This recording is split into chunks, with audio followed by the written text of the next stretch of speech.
Who is Psalms 110 really talking about? Is it pointing at Jesus Christ, or has Christianity been twisting the scriptures again? Let's slow down, read carefully, and break this all the way down. Psalms 110 opens like this. The Lord said unto my Lord, sit at my right hand until I make your enemies your footstool. Now pause, because here's what Christians never tell you. This is not David talking about someone else. This is a psalm to David, not about a future figure.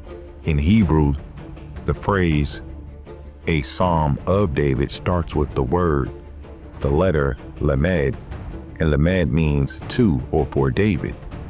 It's a song and prayer lifted up to David. The Levites wrote it. This wasn't David hyping himself up. It was the Levites, the priests, honoring the king chosen by the Most High. They sang this psalm over David because he was the anointed one, chosen, crowned, established by the Most High itself, not by Rome, not by religion, by the hands of the Most High. Now think about it.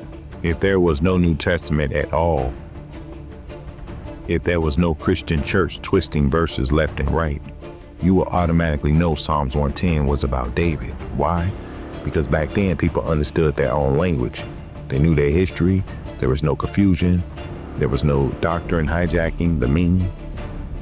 And remember, there's a massive gap between the Old Testament and the so-called New Testament. Over 2,000 years between David's time and Romans' invention of the New Testament.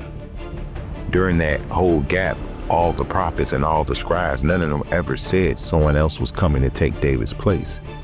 They knew the covenant was already set. It wasn't until Rome, who created the New Testament to control and confuse and colonize minds.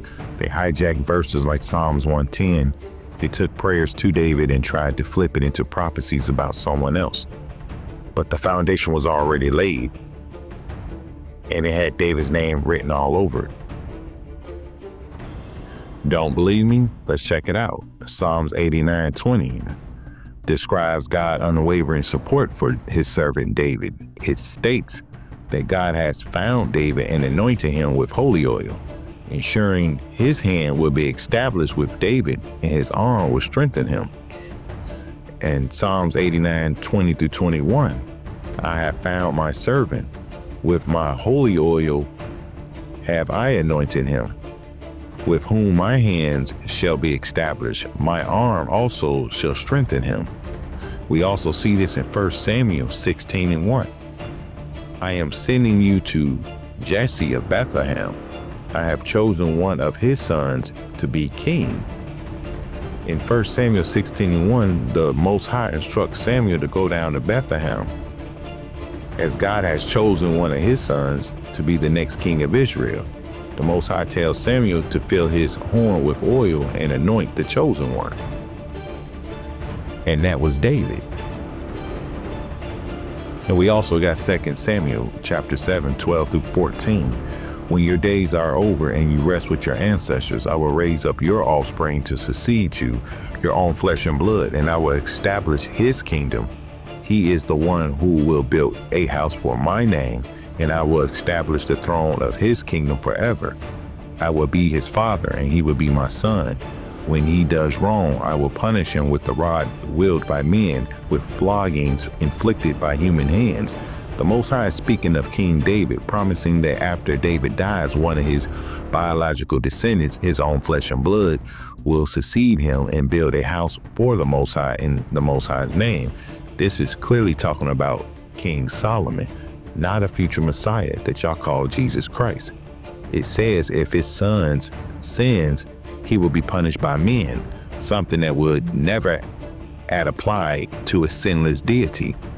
Here's the proof. From 1 Kings chapter 11, 9-14 is where Solomon was punished by men, just like 2 Samuel 7:14 said will happen.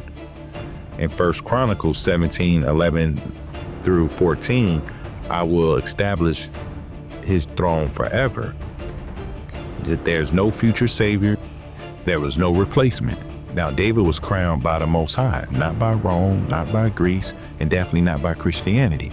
If you were never handed the New Testament, you would clearly see Psalms 110 is about the king of Israel, the king that they already had, which was David. Now, this is just the beginning. In my next video, we're going to go and touch on how Rome manufactured the New Testament. Now, stick around, stay sharp, and remember, truth was written first and lies came later. Shalom.